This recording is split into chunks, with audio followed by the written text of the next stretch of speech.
कोई अपराध बन गया क्या?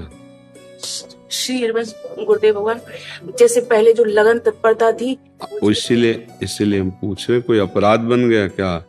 किसी वैष्णव की निंदा, कोई ऐसा अपराध जिससे हमारा भाव, भगवत भाव कम हो रहा है? अपराध या आहार, ये दो तो जरूर ऐसा कर देते हैं। यदि ऐसा नहीं तो कभी कभी भक्त के जीवन में कबहू तो थोरो भजन, कबहू होत विशाल, मन को धीरज छुटे नहीं, गाहे न दूजी चाल। कभी कभी मना स्थिति ऐसी होती है कि प्रभु में नहीं लगती है, क्योंकि बहुत जन्मों से संसार में लगी रही। मना खष्टानि इंद्रियाणि प्रकृतिस्थानि कर्षति, वो घंटा 2 घंटा की बात। लेकिन अगर बराबर कई दिनों से ऐसा चल रहा है तो फिर भोजन का बहुत 2 दिन 3 दिन, रक्त जब तक रहेगा तब तक वो जहां उसका प्रभाव जला भजन करने से, तो फिर वही भाव आ जाता है। लेकिन अपराध जब तक मोचन नहीं होगा तब तक आगे नहीं बढ़ने देता। जैसे संतों की निंदा, वैष्णव की निंदा, या नाम के विषय में सोचना कि, या किसी के प्रति कोई आपराधिक वृत्ति हो जाना, या धर्म विरुद्ध अपने से कोई आचरण हो जाना, इन पर ध्यान देना चाहिए। अगर ऐसा कुछ है तभी ऐसा बाधित होता है, नहीं तो प्रतिपल उत्साह बढ़ता है। जब हमसे कोई पाप बन जाता है तो हमारे चिंतन को वो शुष्क कर देता है, और जहाँ चिंतन शुष्क हुआ, रस नहीं मिला, तो विषय की तरफ भागता है मन, और विषयों की तरफ मन गया कि फिर भजन भाव छूट जाता है। इसलिए आपको ही विचार करना पड़ेगा कि आपके द्वारा कहीं ऐसा कुछ तो नहीं हुआ।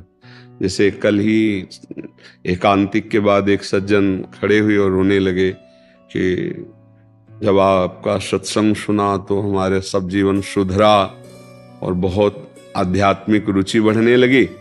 फिर हमने किसी वैष्णव पर दोष दर्शन किया, बोले सब खत्म हो गया, चिल्ला कर रो रहे थे कि बचा लो मेरा भाव। ऐसा तो कभी कभी हम अपनी मायाकृत बुद्धि से महाभागवतों को नहीं जान पाते, और बाहरी बातों पर जो हमारी मलिनता है उसमें आरोप करके हम उनके प्रति दोष दर्शन या निंदा करने लगते हैं। भजन करने वाले को चाहिए, नारायण स्वामी का ये दोहा का अर्थ समझ ले, तेरे भावे जो करे भलो बुरो संसार, नारायण तू बैठ के अपनो भवन बुहार। संसार भला है कि बुरा है छोड़ो, अभी अपने को देखो। अगर हमारे अंदर कोई बुरा भाव नहीं होगा तो हमें कोई बुरा नहीं दिखाई देगा। सच्ची मानिए, अगर हमारे हृदय में राम है तो चराचर जगत राम में दिखाई देगा, और काम है तो फिर काम में दिखाई देगा। दुष्ट को सब दुष्ट दिखाई देते हैं, पवित्र आत्मा को सब पवित्र आत्मा नजर आते हैं, कोई पापी नजर नहीं आता। भगवत भाव वाले को सब भगवान नजर आते हैं, ब्रह्म भाव वाले को सब ब्रह्म नजर आते हैं। मायाकृत बुद्धि से जड़ चैतन्य, स्त्री पुरुष, पापी पुण्यात्मा, ऐसा दर्शन होता है। हमें लगता है अध्यात्म अपने सुधार के लिए है। कोई क्या कर रहा है भगवान जाने और वो जाने, हमको क्या करना चाहिए, हमें अपना सुधार करना चाहिए। अध्यात्म जो मार्ग है वो अपने सुधार के लिए है। सत्संग सुना और दूसरों पर परीक्षण कर रहे हैं कि ये तो जो आज सत्संग सुना इसमें तो नहीं है, तो वो सत्संग आपके लिए हुआ है। आप अपने में परीक्षण कीजिए कि ये बात आप में है कि नहीं, दूसरों में नहीं। दूसरों में भगवत भाव रखना है और छोड़ देना है। 3 प्रकार की लीला हो रही, सतोगुणी, रजोगुणी, तमोगुणी। कहीं राक्षसी लीला हो रही, कहीं राजसी लीला हो रही, कहीं सात्विक लीला हो रही। कोई भजन कर रहा है, कोई दान कर रहा है, कोई पुण्य कर रहा है, कोई मार रहा है किसी को, कोई व्यभिचार कर रहा है। नाना प्रकार की लीलाएं हो रही, पर ये सब असत्य लीलाएं हैं, सत्य नहीं है। जैसे आप फिल्म देखते हैं तो उसमें मार काट भी, उसमें नाना प्रकार की कुचेष्टाएं भी, उसमें अच्छाइयां भी बुराइयां भी, लेकिन ना अच्छाई होती ना बुराई होती है, वो केवल अभिनय होता है। ऐसे एक सच्चिदानंद प्रभु एक ये विविध रूपों की लीलाएं कर रहा है। वो सृजन कर रहा है, वो पालन कर रहा है, वही संहार कर रहा है। वही नाना प्रकार की लीलाएं। हमको ये मानकर प्रणाम और अपने हृदय को सुधारना, यदि अध्यात्म। और अध्यात्म नहीं तो लड़ते झगड़ते रहो, निंदा स्तुति करते रहो, हृदय मलिन करते रहो, उससे कुछ मिलना है नहीं। पक्का समझिए, कुछ नहीं मिलना। ये नाटक केवल माया का चल रहा है। ये एक ही परमात्मा तत्व है, वो अपने आप से अपने आप में खेल रहा है। अब समझ पाओ तो समझ पाओ, ना समझ पाओ तो भजन करो, तब समझ जाओगे। क्यों? आप विचार करके देखिए, कोई अगर ऐसी वृत्ति है तो आप ध्यान करोगे भगवान को साक्षी करके, तो आ जाएगा कि हमसे ये गलती हो गई। अन्यथा भजन में धीरे धीरे रुचि बढ़ती है, पर जब हमसे कुछ गलती हो जाती है, कोई अपराध बन जाता है या किसी पर दोष दर्शन हो जाता है, तो भजन छूट जाता है। पक्का समझिए, जब हम किसी पर भी दोष दर्शन करते हैं तो वो अपने ऊपर लागू हो जाता है। ये एक प्रकृति का अलौकिक नियम है। अगर हम तुम्हें कहेंगे कि बहुत नीच पुरुष है, तो एक दिन हमारे अंदर ऐसे आचरण जागृत हो जाएंगे कि सब कहेंगे कि बहुत नीच पुरुष है। पक्का समझ लेना, हम जो भाव करेंगे वही हमारे अंदर भाव आ जाएगा। इसीलिए बचाया जाता है, राधा राधा राधा राधा, प्रभु गलती हुई, नहीं नहीं, भगवान जिससे जो जैसी लीला। हमको अपने आप को देखना है। हमारी तो प्रार्थना यही है कि हमें अपने आप को सुधारना है। ये हमारा अध्यात्म कहता है, हमारा शास्त्र कहता है, हमारे गुरुजन कहते हैं। हाँ, दूसरा कोई हमसे प्रेम से पूछ रहा है तो जो हमको ज्ञान है वो हम आपको बता देते हैं। बकाया आप पकड़ो ना पकड़ो, वो हमारे लिए है।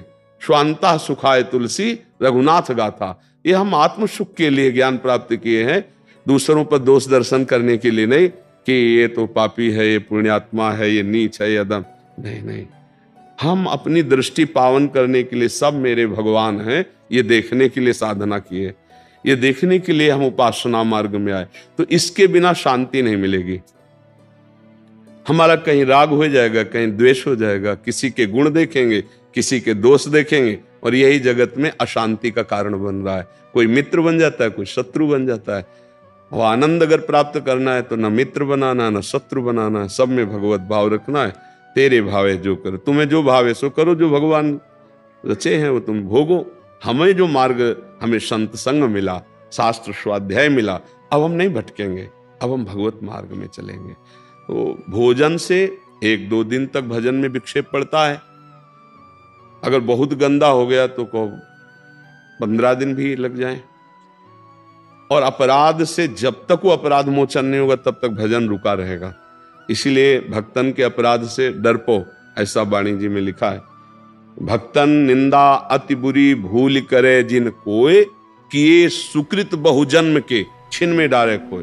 बहुत जन्मों का पुण्य साधन 1 मिनट में किसी महाभागवत की निंदा कर दी, वो सब नष्ट हो जाएंगे। फिर क्या होगा? चिंतन क्रॉस चलने लगेगा, विपरीत, हृदय जलने लगेगा, और जिसे आज की भाषा में डिप्रेशन कहते हैं, आप पहुंच जाओगे। परमार्थ की तो बात जाने दो, स्वार्थ लायक भी बुद्धि नहीं रहती है, वो पति देते, चिड़चिड़ा स्वभाव हो जाना, भगवान के प्रति अश्रद्धा हो जाना, ये सब अपराध के लक्षण है। जैसे लोग भगवान की निंदा करते हैं ना, वो पाप किए हैं, वो ऐसे अपराध किए कि उनकी बुद्धि ये स्वीकार ही नहीं कर सकती कि भगवान है। अगर स्वीकार कर ले तो मंगल शुरू हो जाए। पहला मंगल यहीं से होता है, आस्तिक, कि भगवान है, अस्ति भगवान है, और नास्ति भगवान नहीं है, ये घोर अमंगल का लक्षण है।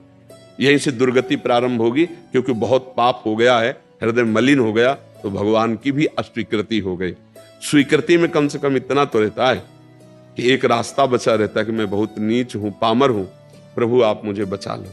एक प्रार्थना करने का अवसर तो होता है, लेकिन नास्तिक में वो भी भाव खत्म हो जाता है, तो मतलब पूरी दुर्गति भोगनी है। तो हमें अपने को संभालना है, और जब ऐसी स्थिति हो तो भगवान से प्रार्थना करें और जोर जोर से नाम कीर्तन करें।